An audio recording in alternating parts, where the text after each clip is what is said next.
Saludos. Primero quiero dar gracias a Dios.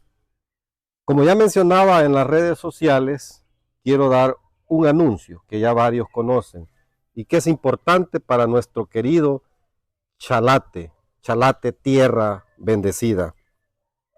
¿Quién soy? Os quiero dar cuatro elementos importantes que vamos a platicar hoy. ¿Quién soy? Soy un hombre de izquierda, como muchos salvadoreños en este país. Soy un hombre de izquierda. ¿Quién sois? Esa pregunta me la hago y ustedes también estarán pendientes de saber quién soy. Quiero comenzar con esta frase que se me viene a la mente. La lucha no termina en los 90. La lucha solo cambia de estrategia y herramienta. O sea, hay que saber comprender la realidad en la cual nosotros estamos en estos precisos momentos. Yo nací en San Antonio de la Cruz en 1978. Todavía no había comenzado la guerra, pero soy fruto de una guerra cruel que no se desea en ningún país del mundo. Mis padres me llevaron para Mesa Grande, Honduras, por la guerra que se vivía en los 80, que fue cuando mataron a Monseñor Óscar Arnulfo Romero, quien inspira en esta candidatura que ya vamos a hablar más adelante. En el camino murieron dos hermanos míos, uno de un año, Luis Alonso, que ya no quedó en los archivos de San Antonio de la Cruz porque fueron quemados, y murió por una pobreza, porque no había qué comer. Al igual que el siguiente hermano, también murió por una pobreza, porque las madres no tenían qué comer. Pero yo fui fruto del primer hijo de mi familia, llevándome para Mesa Grande en los 80, apenas de 2 años. Viví 8 años en Mesa Grande, jugando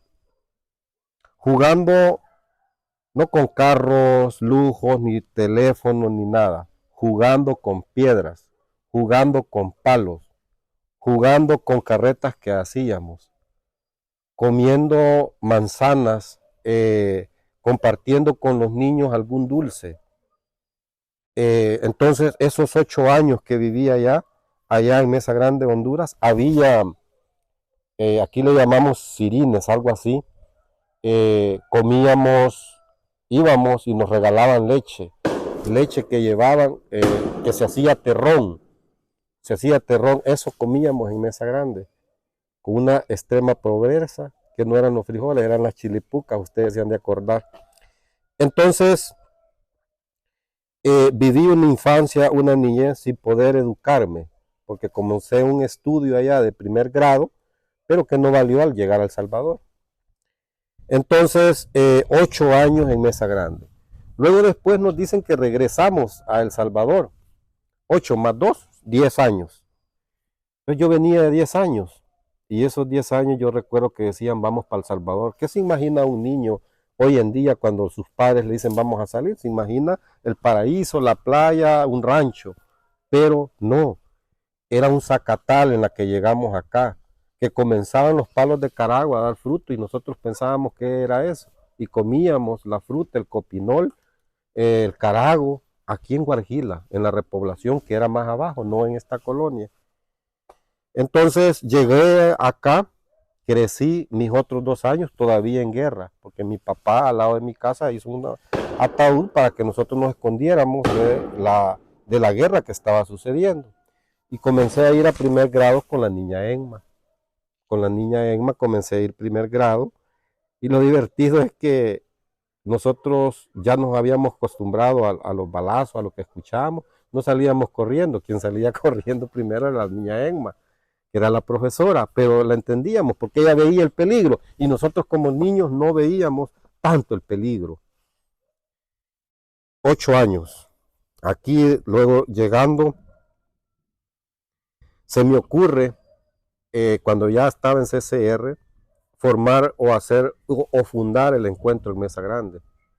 Y hicimos el primer encuentro de Mesa Grande en el 2004, un abril, por cierto, un abril con Felipe Tobar, Juventina y otros líderes, porque no me puedo echar solo los créditos a mí, sino que un equipo para hacer la fundación de esos encuentros. Cuando yo fui la primera vez lloré porque veía los carros que llegaban del ACNUR y los seguíamos. Y nunca me imaginé que yo iba a llegar como líder, coordinando, manejando, llevando a mi familia. Fueron un sentimiento de mucho encuentro que yo tuve en ese momento. Por eso dicen que cuando donde uno está o vive, no se le olvida. Bien, ya aquí en Guajira yo estuve en los proyectos involucrados con el padre John. El proyecto de vivienda que se hicieron las dos colonias, la colonia que orgullosamente hoy vivo, la colonia Onosal. ¿Por qué se dice la colonia Onosal? La colonia Onosal porque aquí fue en los 92 que se desmovilizó la guerrilla, aquí cerca. Ahí algún día vamos a tomar videos con mi compañero. Entonces, la colonia Onosal. Y luego se hizo la otra colonia. El padre John, recuerdo que me dijo con un grupo de jóvenes que trabajáramos en esa casa para ganar 100 colones. En ese tiempo era dinero, 100 colones. Y trabajamos jalando caños en el lomo, porque mi papá aún todavía trabajaba en San Salvador, yo solo con mi madre.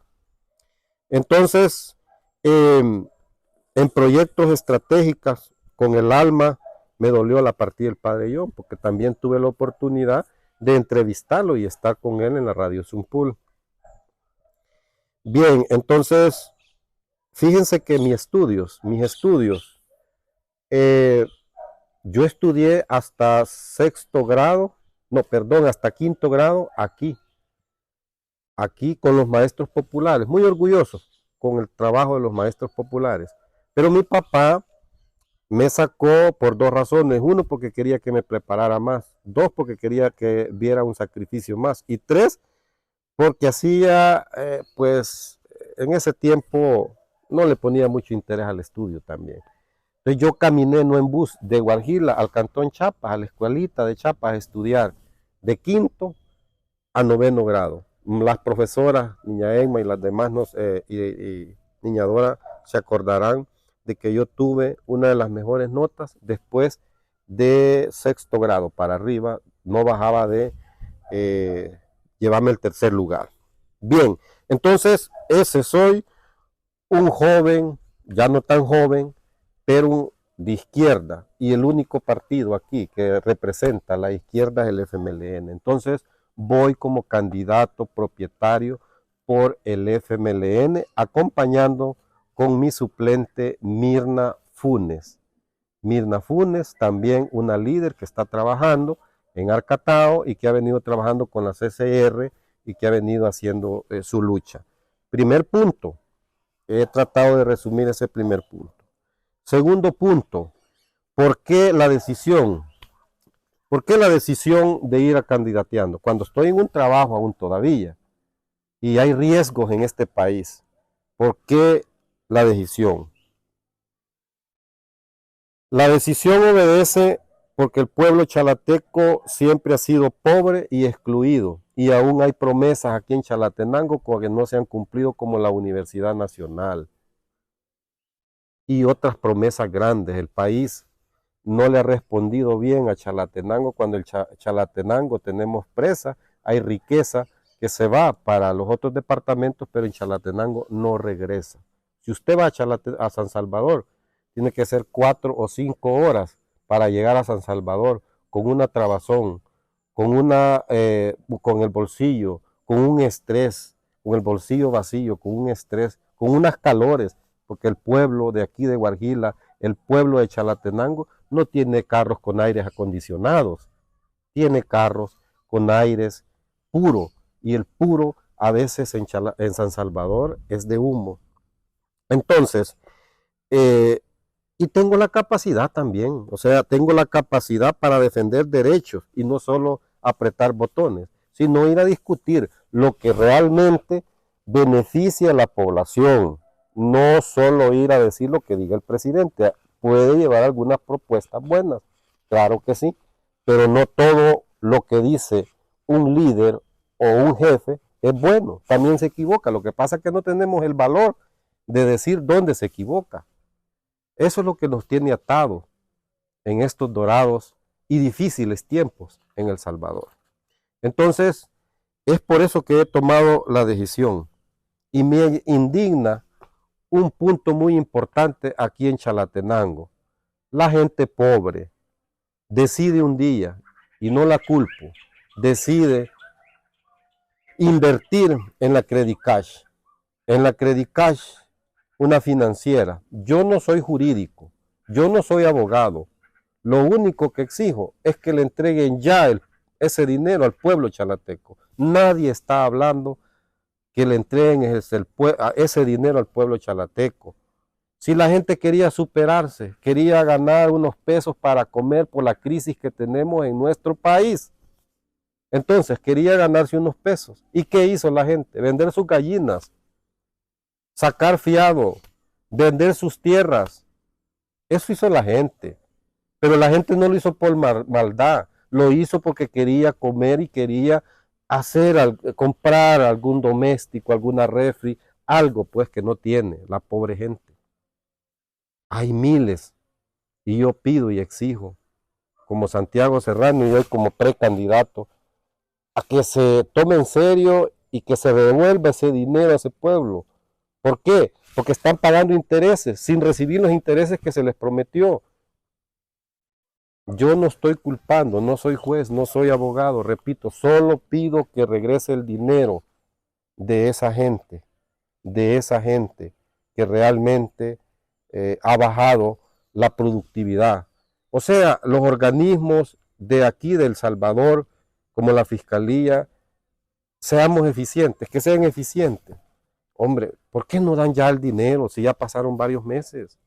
Está bien la investigación y todo lo demás, pero el dinero de la gente, si tienen las pruebas, désenlo. Entonces, ese es mi segundo, el por qué decidí. El tercer punto, mis principales logros. Algunos dirán, ¿y qué Santiago Serrano ha hecho? Miren, uno de mis principales logros ha sido la organización juvenil desde que llegué aquí, desde que vine de Mesa Grande y llegué aquí. Como en las colonias que ya les mencionaba, como en la salud también, que se ha rescatado la salud, que antes, antes y hoy se está perdiendo, fue modelo la salud en Guarjila.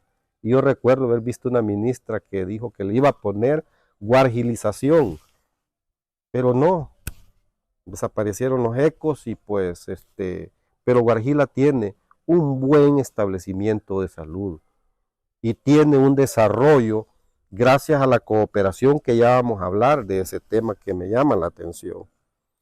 Entonces, la educación, el agua que les decía, entonces me involucré en todos los proyectos. Aparte de eso, creo que tengo la capacidad y mis logros es que me he formado socialmente, sindicalmente y políticamente. Políticamente tuve la dicha de estar 22 días en Venezuela con un programa, digamos, de modernización de la vivienda que fui a ver en ese momento. O sea, había pasado un huracán en Venezuela y fui a ver las casas que les daban y eran las casas de los damnificados, mejor que la que donde vivimos varios chalatecos, y eran las de los damnificados. No era una casa que entregaban con propaganda, eran casas, eran colonias, eran grandes. Tuve la dicha de estar en Ixcán, en Guatemala, también recibiendo capacitaciones, formación de los sistemas neoliberales y los sistemas del socialismo y el capitalismo. Tengo claro cuáles, o sea, esas teorías de Marx, esas teorías de Lenin, tengo claro, digamos, claro, me falta más que aprender, pero tengo alguna base principal. Luego, otro de mis logros es la hermandad. Fui formado y no me dejan mentir, llevé por muchos años el tema de hermanamiento, que se hicieron proyectos de agua, que se hicieron proyectos de casa comunal, proyectos de beca. Ahí hay fotos donde estamos coordinando el proyecto de beca. Que en paz descanse Isabel Membreño. Tuve una gira en Estados Unidos para gestionar proyectos para el Chalate. O sea, formulamos proyectos y hubieron proyectos en ese momento. ¿Y de dónde lo hice? De la CCR. Entonces, quiero decirles pues que también he apoyado al sector veterano. En el 2009, cuando entra el presidente Mauricio Funes, me llaman a mí a la gobernación y después de unos años confían en mí y se crea el censo de veteranos. Hoy que es INAVE, que pues cuando uno va a INAVE ve que hay un gran personal. Y quiero decirles, y no me dejan mentir los que estuvieron, solo mi persona y un equipo llevamos el tema de veteranos. Aquí puedo decir que hay un 95% que son veteranos. Pido disculpas si en algún momento no logré censar algún veterano. Tal vez no fue mi intención, porque también dentro de mí habían otras personas que decidían. Pero como yo estaba en gobernación, a mí me caía todo lo malo, casi lo bueno no. Pero tengo la dicha que también llevé formularios de becas, hoy ya graduados, hoy abogados. Entonces, trabajé en ese tema de veteranos. Y no solo me incliné por los veteranos del FMLN, sino por los veteranos de la Fuerza Armada. Y tengo amigos de ambos sectores. Una vez me enfermé y fueron a verme estos veteranos. O sea, es que cuando uno ya está como trabajador público, ya no digamos funcionario público, trabajador público debe velar por todos, sean de este o del otro partido. Entonces yo lo hice porque me sentía que no se podía dejar a nadie afuera, porque era de otro partido, este joven no le demos la beca, no. Había que darle la beca porque es el futuro del país. ¿Qué se hicieron las becas hoy en día? Bueno, ese es otro tema que vamos a hablar más adelante. Entonces, mis principales logros también han sido temas de derecho y he terminado en AGEPIN con algunos temas de defensa de derechos. El tema de la minería, recuerdo, el tema de la minería, caminamos desde Amayo hasta,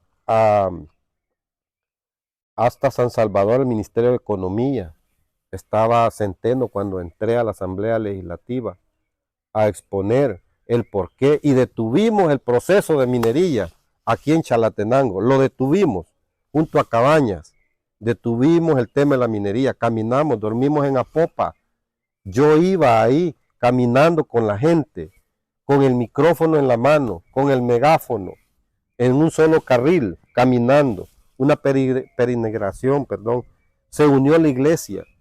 Caminamos y llegamos, entré, tuve con los funcionarios, presentamos la ley y no se dio la exploración ni la explotación minera por las comunidades de Las Flores, por las comunidades de Guarjila, y ahí estaba inmerso en esas decisiones. Ayer fui a la catedral de Chalatenango a una misa. Había un amigo que había muerto la suegra. Hablé con el padre Tulio y me reconoció. Cuando nos tomamos catedral por el caso de las hermanitas Serrano, por el caso de los desaparecidos que trabajó el padre John, allí estuve. Nos tomamos la iglesia para que se esclarecieran los desaparecidos. Veía antes a mi papá cuando también se tomaron la iglesia de San Antonio en el tema de La Paz. Ahí estuve coordinando en esa iglesia. No porque era buchinchero, sino por la defensa de los derechos, por la defensa de los trabajadores, en ese momento, por la defensa a saber la verdad, como decía el padre John. Ahí estuve. Ahí hay fotos, hay evidencias, hay evidencias, hay evidencias. O sea, lo que estoy diciendo no me lo estoy inventando. Y yo sé que van a haber comentarios buenos, probablemente algunos malos. Es normal dentro de una democracia. Entonces, termino con mi compromiso. Pero antes de decirles de mis compromisos, nuevamente repito, estuve en el grupo Tamarindo, fundé el grupo de teatro por 10 años, por aquí está, que hicimos una obra, hicimos una obra que nos pidió Cordes, esta la escribí yo, esta obra, no me dejan mentir. Chaguito en las ruinas se llamaba. La transferencia Defendamos la Tierra, porque estaba la ONOSAL entregando las tierras, entonces había que hacer un teatro para explicar pues cuáles eran los beneficios del pro indiviso y por partes iguales. Luego también por el tratado, por no al TLC en aquel momento, no sé si se acuerdan, ahí está mi portada principal. Y se hizo este documento, me pidieron autorización y lo hice, fue en Guatemala. O sea, el libro, pues, y otros que hicieron. Entonces, después de que pasé del teatro, el pueblo me eligió para la CCR, con Felipe Tobar, presidente en el 2020, en el 2004. Posteriormente, en la segunda elección, quedé como secretario general. Ya tomaba yo decisiones, y muchas de las decisiones fue el encuentro, que les digo. Otra decisión que tomamos, recuerdo yo, fue actualizar las ADESCOS, los proyectos de agua, el proyecto de salud, porque teníamos también, todavía estaba los maestros populares que representaban dentro de la CCR. Después vieron un poco mi liderazgo y me fui para San Salvador. Allá pues tuve un decaimiento de salud y pues comencé a estudiar en la UCA y pues tuve allí, digamos, algún problema que me vine por cuestiones sociales y me vine y terminé la universidad aquí en la Andrés Bello. Y miren, eso que terminé la universidad no la terminé joven, la terminé ya con mis edades, pero la saqué. Entonces, mis compromisos, les decía, defender los derechos de la minería que se aprobó, defender la ley de agentes extranjeros, no defenderla, sino llevar propuestas de que no se dé la ley de agentes extranjeros. Se ha ido mucha cooperación. O sea, han habido cosas buenas, yo entiendo, pero la ley de agentes extranjeros, la ley de pensiones, la transparencia, me comprometo a esa transparencia también dentro de mis compromisos y que debería haber transparencia si es los recursos del pueblo. Y bueno, defender a Guarjila, defender a todo Chalatenango, proponer y defender leyes que beneficien a un pueblo, aumentar la pensión de veteranos, que ha sido un compromiso, no pasan de los mismos $100. Entonces hay que seguir trabajando por los veteranos y me siento identificado con los veteranos, créanmelo. Me sentí tan orgulloso de haber trabajado con los veteranos. Las disculpas nuevamente si en algún momento fallé, pero tuve que ser recto en algún momento, que si el que no cumplía las condiciones, pues no las cumplía. Y uno de esos fui yo, que no cumplía ser veterano. Tuve el sistema y no me metí como veterano. Ahí están las pruebas. Vayan al INAVE. Yo no estoy como veterano. Estoy como afectado civil. Entonces no estoy como veterano. Pero gente de mi edad sí está como veterano. Ah, me pueden decir, usted lo censó.